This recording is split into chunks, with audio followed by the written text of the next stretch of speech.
Muy bien, estamos en el audio, revisemos a ver si estamos bien. Estamos ya con audio. Perfecto. Buenos días a todos. Nuevamente nos conectamos a través de esta videoconferencia. Muchas gracias a todos los que se han conectado, que veo que por el paro de los trenes y demás ha habido algunas demoras en las conexiones, pero supongo que todos se van a ir conectando sin mayores problemas. Esta videoconferencia es la primera de una serie que la iremos repitiendo periódicamente. Al principio pensábamos que por ahí podía ser de tipo mensual, pero en realidad las vamos intercalando con las novedades que se vayan produciendo en temas muy importantes en materia laboral, de relaciones del trabajo y de impuestos al trabajo. Eh, y pretendo, y esa es mi aspiración, hacer un repaso de todos los grandes temas que se acumularon durante el año y sobre todo las últimas novedades, cómo son las tendencias y qué nos espera para los meses de noviembre y diciembre, con la mayoría de los temas que ya están sobre la agenda, como son eh, el bono de fin de año, como son la desaparición del fantasma de la reapertura de las paritarias, qué pasa con la CGT y los grupos obreros y agrupaciones obreras de disidentes. Y bueno, vamos también a repasar algo de la jurisprudencia, algo de lo que está pasando con impuestos al trabajo y en general vamos a ir viendo todo el panorama. Por supuesto, el mecanismo de consulta, como siempre, es a través de un correo electrónico que es consultas, en plural, consultas, arroba dediego.com.ar. Nuestra asistente va a recibir las consultas que ustedes nos hagan durante la conferencia, además de que siempre recibimos inquietudes de los inscriptos y tengo una lista de inquietudes que he ido anotando en las distintas slides para contestar preguntas que ya llegaron aquí al centro de inscripciones nuestro y que por supuesto las voy a ir contestando. Vamos a dividir la exposición para que tenga un orden en un análisis muy breve del escenario global, o sea, del panorama global, con los pro y los contra, y vamos a también a hacer un pequeño análisis de cuál es el contexto de la región. Bueno, vamos entonces al primer slide, que en términos de, digamos, generales, vamos a colocar la flechita en la parte superior. ¿Cuál es en grandes trazos el escenario global? Bueno, como todos ustedes saben, hay una muy importante crisis de los países centrales en Europa. Ya la crisis se está transformando en decadencia. Muchísimas empresas industriales han desplazado sus plantas detrás de la ex cortina de hierro, de modo tal que fábricas emblemáticas que estaban antes instaladas en Italia, en España, en Francia, ahora también en Alemania, se han mudado a Hungría, a Polonia, a República Checa, a distintos países que antes estaban detrás de la cortina de hierro y que ahora se han abierto a los mercados en condiciones más competitivas que los que ofrecen los países centrales. Bueno, el Brexit, que ha también jugado un papel importante al romperse los vínculos que había eh, eh, entre Gran Bretaña y el mercado común europeo, que también indirectamente ha producido alguna ventaja para la Argentina. En el escenario regional tenemos la crisis de Brasil. Brasil se lleva 40-45% de nuestras exportaciones, con lo cual ver lo que le pasa a Brasil es fundamental para nuestra economía. Y después de toda la crisis dramática a nivel político que ha pasado Brasil, en estos momentos hay como una especie de reactivación de su economía, por ahora segmentada, por ahora selectiva, es decir, no es en todos los rubros, no es en todos los horizontes que uno espera, pero esa mejora de la situación de Brasil va a ir redundando también como uno de los factores que van a contribuir a la mejora de la Argentina. En el escenario local tenemos, por un lado, la caída del precio de los commodities, que es considerablemente inferior a los récords que vivimos en los años anteriores, donde yo por eso llamo construir sobre lo construido, donde tenemos una construcción que genera obstáculos y demás, hay que ir adecuando esa construcción sin que la consigna sea destruir mecanismos básicos del mundo del trabajo, como es la protección de la persona frente a las medidas de higiene y seguridad, la protección frente a los abusos del empleador, la aplicación del principio de igualdad, la protección frente al despido, etcétera, etcétera. También hay que hacer cambios en el mundo de la jurisprudencia. Uno diría, bueno, ¿qué tenemos que hacer? ¿Cambiar los jueces? ¿Hacerles un trasplante de cerebro para que cambien de mentalidad? ¿Tenemos que cambiar el modelo legal para que adecuen sus sentencias? Yo creo lo mismo, que ninguna de estas afirmaciones son viables y tienen ninguna posibilidad de concreción, que paulatinamente va a haber que ir adecuando la legislación. Nosotros tenemos una cantidad de instrumentos que se crearon con un propósito y se transformaron en un mecanismo abusivo. Basta con citar la ley de 24.013 y normas complementarias sobre la lucha contra el trabajo no registrado, que se ha utilizado como un mecanismo para potenciar juicios de personas que están perfectamente registradas y que se ponen en duda si el celular es parte de la remuneración, si los gastos de automóvil son un gasto personal o un gasto empresario, y con esas excusas se aplican normas de trabajo no registrado que están previstas para el trabajo en negro, no para una persona que está registrada. Y no se lee ni siquiera bien lo que dice la ley, que dice que estas multas se podrán reducir o suprimir si se observa que la intención no ha sido justamente la de eludir el cumplimiento de las normas, sino que la discusión se basa a veces en la naturaleza jurídica debatida de una prestación. Por eso este cuadro repasa muy rápidamente situaciones muy interesantes que se están planteando. Primero que hay, y empezamos por la derecha del cuadro, una crisis de la relación de dependencia.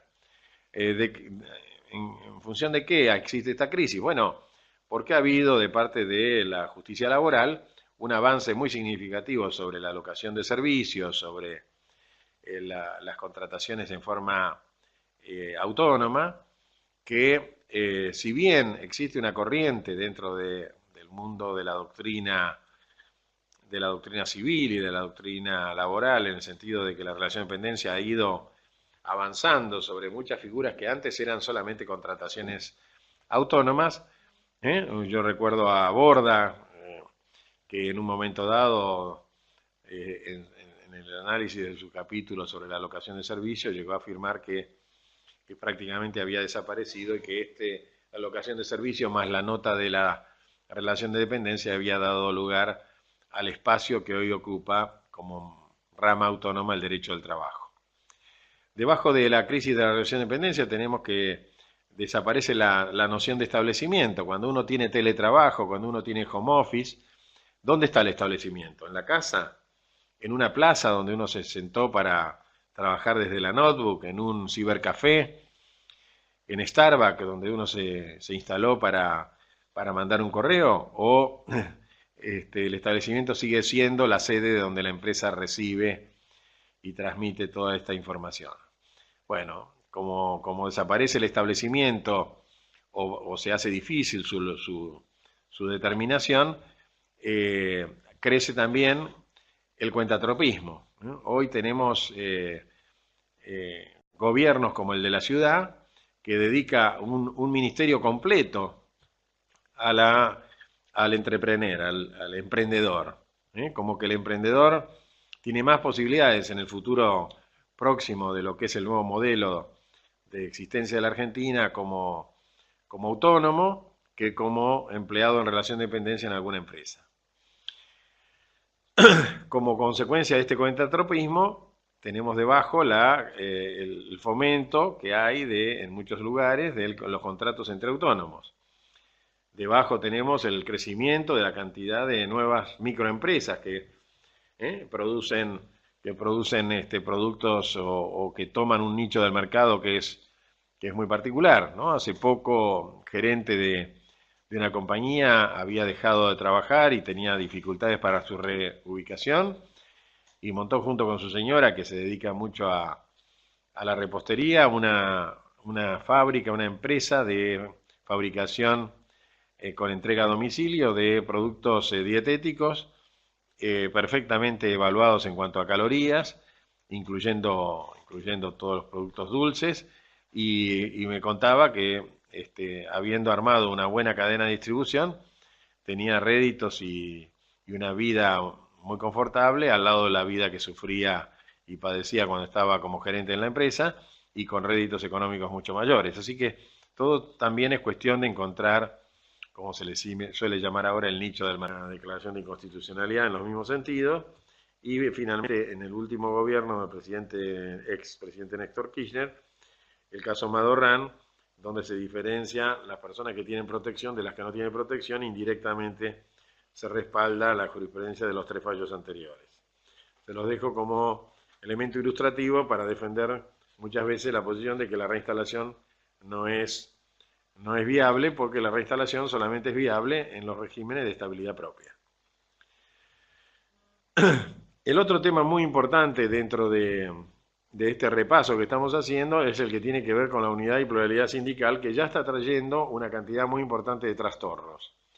Recordemos que en estos fallos, que empezaron en el año 2008, se llegó a establecer que los sindicatos con personería gremial, los grandes gremios, debían ser equiparados a los sindicatos meramente inscritos, o sea, los que habían cumplido con el primer tramo de la inscripción para disputar la representación de los trabajadores, debían ser equiparados en sus derechos. Si vemos los principios que están al pie de página, el sistema de unidad sindical discrimina, dice, en forma arbitraria a los sindicatos meramente inscritos, privilegiando a los sindicatos con personería. Y esto no lo quiere la Corte Suprema. Ambos gremios, el meramente inscripto y el que tiene personería, tienen los mismos deberes y derechos, aunque todavía está en discusión si, por ejemplo, tienen deberes y derechos similares en materia de negociación colectiva. Y después, por último, 2 o más gremios pueden coexistir, y este es el tema que está generando hoy muchas dificultades. O sea, tenemos sindicatos con personería que históricamente representaron a los trabajadores, y de pronto aparece en la zona un sindicato meramente inscripto en la misma actividad, y se instala dentro de la empresa y solicita ser reconocido en su representación. De acuerdo a nuestra legislación esto no es posible, pero de acuerdo a la declaración de inconstitucionalidad que hemos visto en estos fallos, AT1, Rossi, AT2 y AT con Provincia de Buenos Aires por la inconstitucionalidad en particular de una ley de aplicación en la provincia, esto es Corte Suprema de la Provincia de Buenos Aires, por estos fallos podrían coexistir los 2 gremios y de hecho estamos teniendo muchos casos donde un sindicato meramente inscrito, un sindicato nuevo, disputa la representación porque dentro de la empresa tiene algunos afiliados, trabajadores que se consideran que son representados por el nuevo gremio. Así que desde el punto de vista práctico, esta jurisprudencia que se dictó a partir de situaciones que tenían un análisis distinto de estos efectos prácticos de los que estamos hablando, ahora se convierten en un drama desde el punto de vista de las relaciones laborales porque nos aparecen sindicatos con la simple inscripción que no tienen nada que ver con el sindicato tradicional y que por supuesto pretenden la designación de delegados, que se los atienda como representantes de por lo menos una parte de los trabajadores, etc. Este marco jurisprudencial está más detallado en este otro slide, sencillamente para que ustedes tengan bien la información precisa de cuáles son los fallos que dan origen a estas controversias y de que tenemos que ser cuidadosos en respetar los derechos de las distintas entidades y tenemos que ser cuidadosos en el manejo de nuestras relaciones laborales porque el campo de batalla, obviamente, de un enfrentamiento entre 2 sindicatos que se disputan la representación es la empresa. Un fallo que puede ser considerado y es hoy considerado como prácticamente emblemático es este caso Orellano con Correo Oficial de la República Argentina, que es un fallo del año 2016. Todos los que estuvimos viendo hasta ahora son fallos que se vinieron desarrollando durante toda la era K, o sea, desde Néstor Kirchner hasta Cristina Kirchner. Ya este fallo se surgió en el año 2016 durante la gestión del presidente Macri. ¿Qué había ocurrido? Bueno, en el correo oficial de la República Argentina, en el correo argentino, que es una entidad que tiene una histórica y muy poderosa sindicalización, un grupo de trabajadores que estaban afiliados a distintos sindicatos decidieron tomar una medida de fuerza y paralizar la actividad, lo cual lograron con bastante éxito, y no tuvieron el apoyo de los sindicatos a los cuales ellos estaban afiliados. Entonces llegó a la Corte Suprema el planteo de hasta dónde un grupo de trabajadores puede tomar una medida de fuerza si no tiene el aval de una entidad sindical, y en definitiva lo que se está discutiendo es quién es el sujeto activo, es decir, quién es el sujeto que puede promover una medida de fuerza. Puede ser un grupo de trabajadores organizados, aunque no tenga sindicato, pueden ser los delegados, tienen que ser las autoridades de un sindicato, tienen que ser ambas. En la práctica, muchas veces nosotros hemos visto que cuando en una empresa un grupo de trabajadores se lleva adelante una medida de fuerza, el sindicato rápidamente aparece.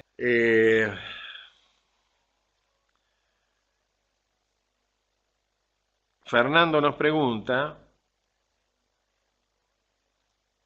si un trabajador autónomo factura únicamente a una sola empresa, si continúa con derecho a requerir que se lo registre. Bueno, el caso hay que analizarlo con otros factores que inciden. Por ejemplo, nosotros tenemos ejemplos de empresas que tienen contratados trabajadores autónomos, que todas las facturas son correlativas, o sea, todos los meses la factura de un mes tiene el número siguiente al mes anterior. Pero la persona no trabaja en la empresa, viene cada vez que se lo requiere, el horario hay que coordinarlo porque puede rechazar el trabajo, tiene total autonomía para su desempeño y en ese caso hay facturas correlativas, pero no hay vínculo laboral porque sencillamente la persona no está con un horario, no tiene descansos como el trabajador habitual, no tiene descanso semanal, no tiene vacaciones, no tiene aguinaldo. Así que la factura correlativa es un factor que opera en contra de la figura de la autonomía, puede ser que sea un elemento considerado como que la exclusividad de ese trabajador le da razones para ser empleado dependiente, pero si nosotros demostramos todos los demás factores, podría una persona que pasa solo factura a una sola empresa mantenerse como autónomo. Guillermo nos pregunta cómo es el respecto en China, la relación de crecimiento de la representación colectiva de los trabajadores. Bueno, la verdad que es una pregunta que si no fuera yo un observador permanente de la situación en China, tendría que decir que no tengo posibilidad de contestarla. Pero la verdad es que yo sigo a China con mucho cuidado y les puedo decir dos cosas sobre los sindicatos. Primero, son sindicatos gigantescos, ¿no? Que tienen, para que ustedes tengan una idea, el sindicato más grande que tiene la Argentina tiene 1,5 millones de personas, que es empleado de comercio, pero la mayoría de nuestros sindicatos se tienen entre 40 a 50 mil personas a 150.000, y algunos que se destacan más tienen 250.000 trabajadores. Los sindicatos chinos, el más chico, tiene 30 millones de personas que representa. Entonces, primero son sindicatos gigantescos. Segundo, China es un país comunista que utiliza parte de los recursos del mundo capitalista para crecer, pero sigue siendo una doctrina colectivista, no hay propiedad privada, ¿no? Todo lo que uno hace lo hace como gestor, porque la propiedad privada está reservada solamente al Estado y los sindicatos son representantes de ese mismo modelo. Entonces, ¿cuál es el grado de representatividad que tienen los sindicatos? Es alto. Los sindicatos más importantes de China tienen un asiento en el famoso Parlamento abierto, el Parlamento gigante que tiene China, con lo cual tienen voz y voto. Y en estos últimos 10 años se estuvieron haciendo una serie de demandas adicionales tratando de crear normas laborales para ayudar a la población china a mejorar sus condiciones de trabajo, que son tremendas. Ustedes piensen que la jornada habitual en China, en las empresas industriales, es de 60 horas, o sea, trabajan 5 días de la semana sin ninguna duda, a veces trabajan 6, o sea que son más de 60 horas, 12 horas por día, y después hay 12 horas de descanso. Y es más, la última ley de China se llama la ley del dormitorio porque garantiza dormitorios en condiciones salubres y descansos que antes no se garantizaban, y se llama en forma genérica la ley del dormitorio. El crecimiento de la presión de los trabajadores chinos sobre los sindicatos ha generado algunas reformas importantísimas. Les cuento una sola para que vean que estamos hablando de dos mundos, el de ellos y el nuestro, que no tienen nada que ver. Cuando una empresa hace unos 15 años se instalaba en China, tenía que hacer un acuerdo con el gobierno chino, con el gobierno comunista chino. Y en ese acuerdo se establecían acuerdos inmensos, tenían 150 páginas, 250 páginas, se establecían todas las condiciones comerciales y también se establecían las condiciones laborales. Entre ellas se establecía cuál era el sueldo que iba a recibir cada trabajador, sueldo que se le entregaba al gobierno chino. Y el gobierno chino luego se los pagaba a los trabajadores que prestaban servicios en esa empresa. Gracias a la presión que sufrieron los sindicatos, desde hace unos 10 años aproximadamente, un poco más, primero fue en forma heterogénea, factores de juego tienen plena satisfacción, pero todos están en un derrotero positivo.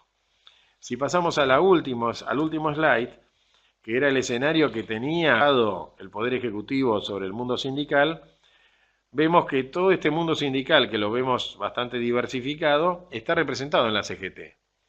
Y que el triunvirato en alguna medida es la coexistencia de todos estos factores, ¿no? Desde Smith, que es uno de los integrantes del triunvirato, Jerónimo Venegas, el Momo Venegas, que es el sindicalista más macrista de todo el escenario sindical, Hugo Moyano, que es el más independiente y el más agresivo, que también bajó los decibeles, Barrio Nuevo, que está siempre presente negociando, Cavalieri, que representa a los grandes sindicatos, a los gordos, Gerardo Martínez Alahuocra, que es una de las actividades que ha recibido Malmera, que se está reactivando, y Antonio Caló, que a pesar de ser el representante de la CGT anterior, que llevaba muy buenos vínculos con el gobierno anterior, hoy se fueron reconfirmados dentro de la Unión Obrera Metalurgia y siguen liderando a los sindicatos industriales.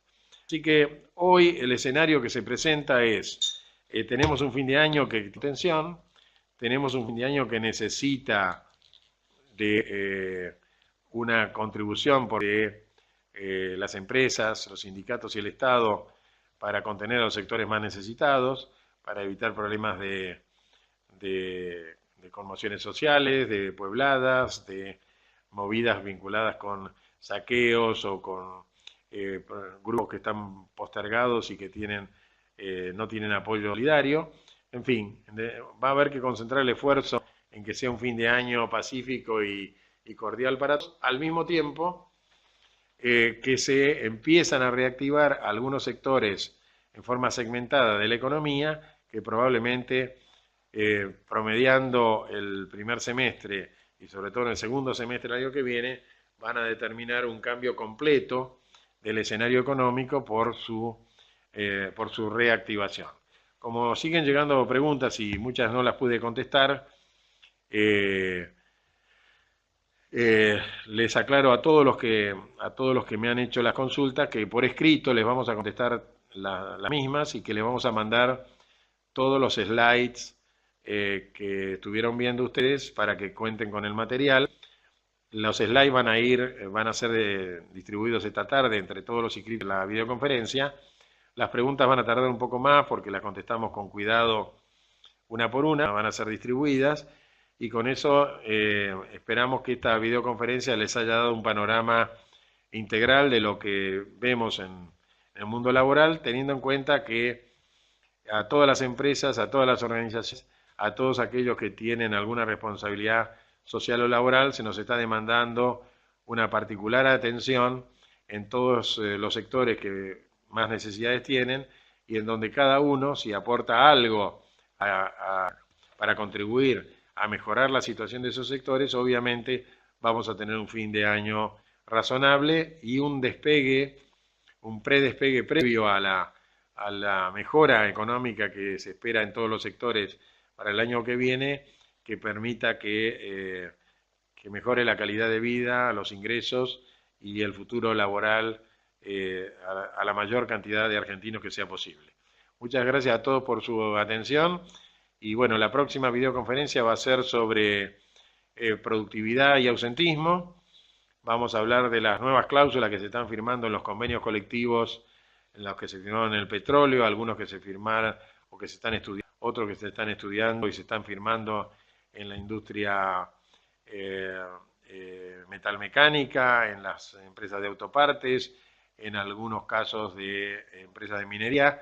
Así que vamos a hacer una videoconferencia a mediados de noviembre vinculada con las nuevas cláusulas de productividad y la lucha contra el ausentismo en las hipótesis de éxito, dónde y en qué empresas hubo campañas de éxito contra el ausentismo y mejoraron considerablemente los coeficientes hasta volver a números que son de cierta normalidad. Así que hasta la próxima videoconferencia y muchas gracias a todos por habernos prestado atención.